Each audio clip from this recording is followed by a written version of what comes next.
semua, selamat datang di podcast kali ini. Tempat ngobrol santai tapi tetap berwarna.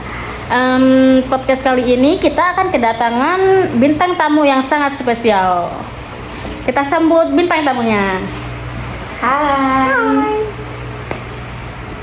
Perkenalkan, saya Jauharatul Niswa. Saya Badatul Jannah yang akan nemenin kalian di episode kali ini. Semoga kalian tetap dalam keadaan sehat dan semangat ya. Di podcast kali ini kita akan membahas topik yang sangat-sangat menarik dan sangat relate bagi anak muda zaman sekarang, yaitu dengan topik homesick. Ya, itu di kalangan anak kos seperti kami dan kalian yang merasakan. Jadi buat kalian yang lagi di jalan, lagi ngerjain tugas, atau bahkan yang lagi santai, yuk dengerin podcast kita sampai selesai ya. Karena podcast kita benar-benar sangat relate bagi orang-orang yang homesick gitu. Jadi pertanyaannya itu, menurut Mbak Wardah itu pertama ngerasain homesick itu kapan dan bagaimana gitu rasanya? Waktu itu, waktu pertama kali jadi anak kos, terus jauh dari keluarga, dari orang tua, perasaan aku tuh kayak sedih gitu, soalnya aku nggak terbiasa. Apalagi waktu banyak tugas karena ospek, kan aku pertama kali masuk kampus itu kan banyak tugas ya, gara-gara ospek dari panitia, dari kakak kating juga. Nah, waktu itu aku banyak tugas banget nget karena deadline-nya itu jam 12 harus dikerjakan karena video, ngedit lah. Terus besok paginya juga aku harus kumpul, terus juga harus ke GP juga, pulang sore, habis itu gini gitu. Nah, terus aku juga nggak bisa istirahat, juga kurang tidur, makan juga nggak teratur karena kecapean, juga tidur juga kurang kan. Jadinya aku ngerasa berat banget, terus kayak sedih banget, pengen pulang, pengen di rumah, terus nggak bisa jauh dari orang tua, nangis terus gitu. Jadi gitu, iya kan? Kayak ospek itu menyita banyak waktu, terus kayak jam tidur kita itu berantakan, pola makan kita itu nggak teratur gitu. Iya benar. Menurut Wardah juga, biasanya apa yang dilakukan ketika sedang kangen rumah atau homesick gitu? Kalau aku biasanya itu keluar jalan-jalan, terus cari jajan gitu. Tapi waktu ospek itu aku nggak bisa keluar kayak gitu. Kayak kan jadwalnya itu padat banget. Tapi kalau setelah ospek itu kan udah agak santai gitu, walaupun banyak tugas kuliah. Jadi kayak aku bisa ngajak teman-temanku jalan-jalan, terus bisa kumpul-kumpul sama temanku di kos. Jadi kayak lebih mengurangi lah rasa homesick aku. Oh, jadi support di kos itu biar gak homesick itu adalah temen ya. Jadi kita harus memilih temen yang baik gitu, biar kita gak terlalu ngerasain homesick gitu. Biar teman kita itu nge-support kita, biar teman kita itu kayak kayak nggak berlarut-larut lah dalam kesedihan. Benar banget. Kalau menurut kamu pribadi, kamu pernah ngerasain homesick juga nggak? Wah, itu sih pernah, apalagi awal-awal ngerantau gitu. Terus gimana? Waktu aku ngerasain homesick sih aku kayak benar-benar yang apa-apa sendiri gitu, kayak makan sendiri, nyuci sendiri gitu kan. Kalau di kos gak ada mesin cuci gitu kan ya. Jadi buat kita yang anak-anak muda yang biasanya pakai mesin cuci itu sangat keribetan gitu. Tapi ada sih cara-cara seperti laundry gitu. Tapi kan itu menguras energi ya? Iya, bukan menguras energi, menguras biaya gitu. Apalagi buat kita anak-anak kos yang apa-apa selalu dibudgetin.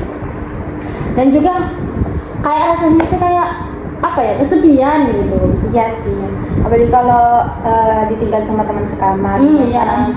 Kayak benar-benar kita, apalagi kalau sendiri terus di kamar itu scroll TikTok pas melihat kayak galau-galau gitu, terus kepikiran OVT gitu. Apa aja di OVT-in. Betul sih, aku juga pernah ngerasain kayak gitu, apalagi kalau hujan gitu. Aku kayak langsung saksikan gitu kan, kayak langsung galau gitu, kayak langsung bengong gitu. pengen kayak aduh kapan ya aku pulang, kapan libur panjang kayak gitu. Biasanya aku gitu. Kalau menurut kamu? Ya sama kayak sebisa mungkin kalau kita homesick itu kita jangan sendiri, jangan mengurung kamar sendiri. Apalagi kita di kamar terus ngedengerin apa lagu-lagu galau gitu, itu jangan banget, gitu bisa memperparah homesick gitu. Lebih baik kita pergi keluar, cari temen, main sama temen, itu lebih bagus sih. Contohnya ngafe. Iya. Apalagi buat anak muda ngafe guys.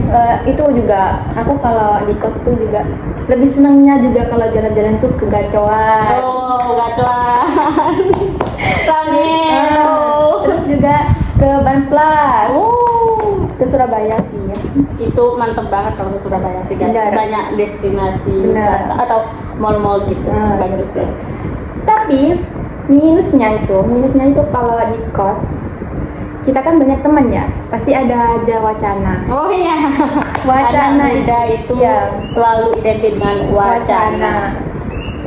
Kalau wacana itu kayak ngajak kayak kemarin temanku Ya. ngajak ke Bromo. Oh, Bromo guys. Habis UAS semester 1. Iya. Tapi kayak Sekarang udah semester 2 tapi enggak jadi. belum terlaksana guys. Benar. Anak muda ini memang kebanyakan wacana. Wacana. Kalau menurut kamu gimana? Pernah nggak ngalamin kayak? Lu pernah banget. Itu tidak ke Bromo ya yang jauh.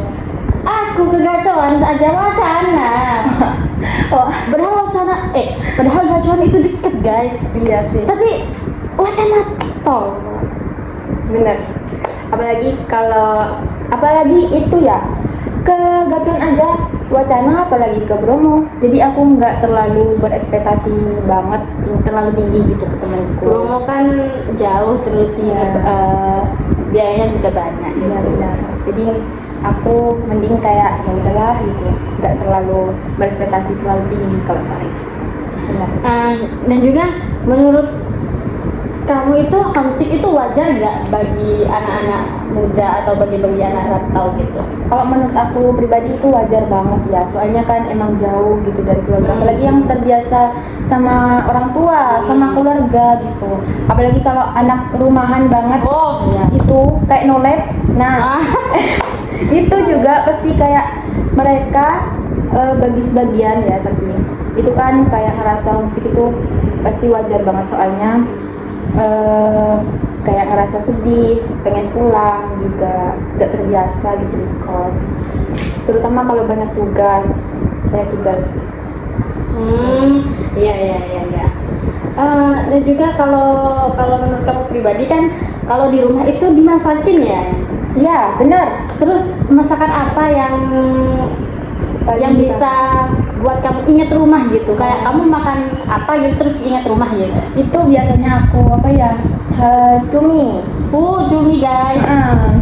Terus biasanya ayam. Soalnya kan kalau di kosku itu tahu, tempe, Anak kos banget, telur. anak kos banget.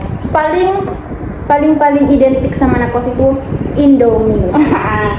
Anak kos itu biasanya kalau akhir bulan itu ya Indomie, awal bulan itu pasti belilah gitu. Kalau kamu gimana? Kalau aku sih iya gitu. Kalau aku sih lebih ke kalau awal bulan itu pasti kan makanan yang enak-enak, soalnya kan baru awal banget, baru dikasih bulanan gitu kan ya. Kalau akhir-akhir itu paling ya mie Indomie gitu, dan juga kayak mie sedap yang berbagai rasa gitu. Benar. Kalau Indomie itu cuma mie sedap toh. Tapi kalau kamu berbagai rasa itu, ada rasa keju, ada rasa geprek guys. Ini aja ada rasa gepreknya, bayangin gitu. Ya pasti kayak enak banget kan. Terus kalau disuruh milih itu mending kamu di kos diem cuma kayak menyendiri, atau keluar healing atau jalan-jalan kemana gitu. Kamu mending pilih apa? Kalau menurut aku pribadi sih, kalau aku sedang ngerasain homesick banget gitu, kayak yang mau banget pulang gitu, aku lebih milih ke kos temanku gitu, biar ada temennya gitu, biar ada temen. Meskipun di kos temanku juga tidur gitu, tapi kan kita ada apa ya, ada temen gitu yang buat menghibur kita gitu. Gitu. Kalau kamu pribadi itu biasanya kan ada nih yang anak kos yang kalau homesick itu langsung nelpon orang tua gitu Oh kan. iya ada. Terus ada yang sampai nangis minta pulang gitu. Kamu tipe tipe yang kayak gitu atau enggak sih? Aku pernah tipe kayak gitu, tapi waktu ospek. Oh iya betul sekali. Tapi kalau untuk sekarang nggak, kayak mending cuma nelpon, habis itu ditawarin mau makan gitu kan, kayak ih pengen pulang gitu. Jadi kayak apa ya, aku nanti mau pulang 2 minggu lagi atau 1 minggu lagi gitu, tapi kayak pengen. Kalau kamu? Kalau aku sih enggak sih, aku lebih nunjukin ke biar orang tua itu tahu kalau aku itu udah udah betah gitu, padahal aslinya enggak, padahal aslinya homesick gitu. Terus kalau kamu itu sorry ya ke privasi ya, kalau orang tua kamu itu tipe orang yang kalau ngelihat anaknya nangis itu disuruh, kalau nangis guys gara-gara homesick itu disuruh pulang dijengukin gitu kan, ada orang tua yang ngejengukin anaknya, ada yang anaknya yang pulang gitu. Kalau aku sih tipe yang dimarahin sih. soalnya kalau nangis tuh kayak cengeng gitu. Jadi kayak cengeng, nggak boleh, udah tua menurut orang tua kita kalau itu kamu? udah tua. Kalau aku sih lebih ke enggak sih, aku nggak dimarahin, tapi kayak kenapa masih pasti ditanyain gitu, alasannya gitu, dikasih wejangan habis itu ya. Nah, kalau lagi nggak homesick ya, di saat di kos, kamu apa yang kamu suka, apa yang kamu lakuin gitu? Kalau aku sih nyantai, apalagi nggak ada tugas gitu. Terus kita itu bareng temen masak-masak gitu, makan-makan bersama, itu paling best sih menurut aku. Nah, yang terakhir nih, pesan dari Mbak Wanda untuk orang-orang atau kalian yang sedang homesick. Kalau menurut aku itu, saran dari aku mending kalian kayak hadapi gitu, soalnya kan nanti bakal terbiasa. Kita itu kan kuliah, jadi anak kos itu kan bakal 4 tahun, bakal lama, jadi mending biasain. Terus juga kalau lagi homesick gitu, kayak yang aku ceritain tadi, healing, keluar, jalan-jalan, ajak teman atau makan bersama gitu. Wah, itu pesan-pesan yang sangat bagus dan bermakna untuk kita semua. Nah, jadi buat kalian anak-anak yang homesick, jangan bersedih, hadapi semua. Benar. Akhirnya kita sudah sampai di penghujung episode kali ini. Ngomongin soal homesick sih emang nggak pernah mudah, apalagi buat kita yang sedang jauh dari rumah dan orang-orang tersayang.